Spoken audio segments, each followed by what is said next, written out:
नमस्कार, मैं रवीश कुमार। मन में विचार आई बा कि भोजपुरी में बतकही होखो। हमनी के समाज में कितना कुछ बाटे, लेकिन लोग बुझेला कि खाली लोटा बानी सन हमनी के।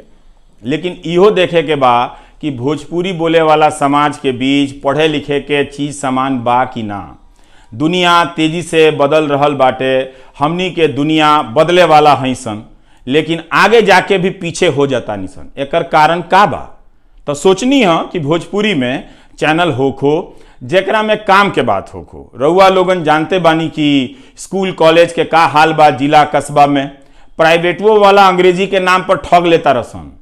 दिल्ली, कलकत्ता, दुबई के सारा कमाई घोट के पी जाता रसन।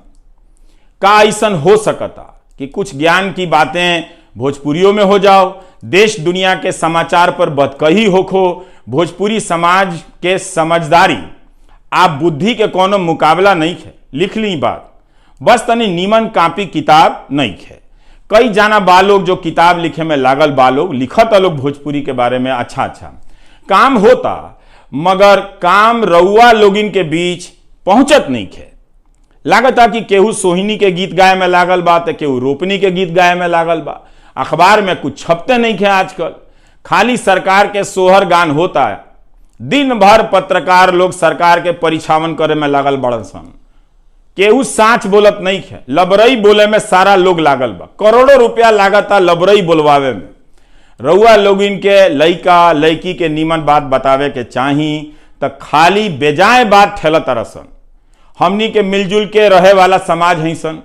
सोचनी है कि जौन किताब हम अंग्रेजी में हिंदी में पढ़तानी आ हिंदी यूट्यूब में जो चैनल बनौले बानी ओकरा पर हम बतावतानी, तो वह बात हम भोजपुरियों में रउआ लोगिन के बता दी, वही के हम भोजपुरी में बना दी, ताकि रउआ लोगिन के पास आपन भाषा में कुछ भेटा जाए आ हमरो भोजपुरी के अभ्यास बनल रहे।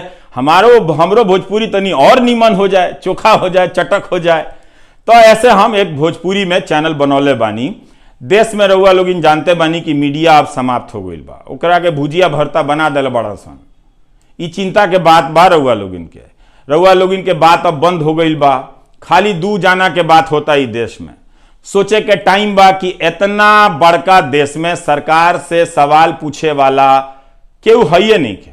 कौन ऐसा जुलुम हो जाता सवाल पूछला पर के पत्रकार लोग के नौकरी से छांट दिहल जाता। जे पूछता आ नौकरी छोड़े के पड़ता। रउआ लोगिन तनी नीमन चीज देखे के आदत डाली, मेहनत करी। हौ भयंकर भयंकर गीत देखे के आदत छोड़ दी, नइखे नीमन। ऊपर अलग से बात हुई। भोजपुरी समाज के जो लोग बा कहाँ नइखे पहुंचल, सोची जरा सा। कौन देश में नइखी सन हमनी के? का अफसर, का डॉक्टर, का अमेरिका, का अफ्रीका, कोनो देश बाँचल बा हमनी से? लेकिन हमनी के समाज में नीमन बात नइखे होत। हमनी के भाषा के मजाक उड़ता, जबकि इतना शानदार, इतना नीमन, इतना मीठ भाषा हमनी के। बताई, मोटा मोटी हम चाहता नहीं कि तनी स्टैंडर्ड के चीज भोजपुरियों में होखो। काहे से कि हमनी के स्टैंडर्ड केहू से कम नहीं है। हमनियों के लगे बोलेरो आ टाटा सफारी बा, आ हमनी के जवार के लइका हार्वर्ड में पहुंच गई बड़ा सन, बड़ा नीमन करत रसन। अमेरिका में घरों खरीद ले बड़ा सन। तो भोजपुरी माने ग्लोबल, दुनिया में कहीं जाई रउआ, आ भारत में कहीं जाई, भोजपुरी सुनाई दे दी। तो हमार भोजपुरी चैनल के नाम है बिहान सवेरा।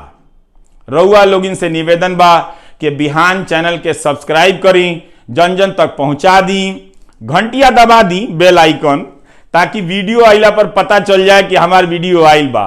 तो ऐसे रउआ लोगिन के सहयोग चाहिए, और हम कोशिश करतनी कि निमन प्रतिभाशाली लोग, तनी जुटो लोग आ भोजपुरी के यूट्यूब चैनल के हमनी के तनी के और ही स्टैंडर्ड के बना दी सन, ताकि लोग, भोजपुरी समाज के लोग ये चैनल से बहुत उम्मीद करे आ हमनियों के भोजपुरी भाषा में कुछ अच्छा काम करी सन। हमनी के मातृभाषा भोजपुरिये नु हजी। तो रउआ भोजपुरी चैनल बिहान जरूर सब्सक्राइब करी। ये हमारे जो मेन चैनल बा हिंदी के, रवीश कुमार ऑफिशियल, वही पर एकरो पता मिल जाई। नमस्कार।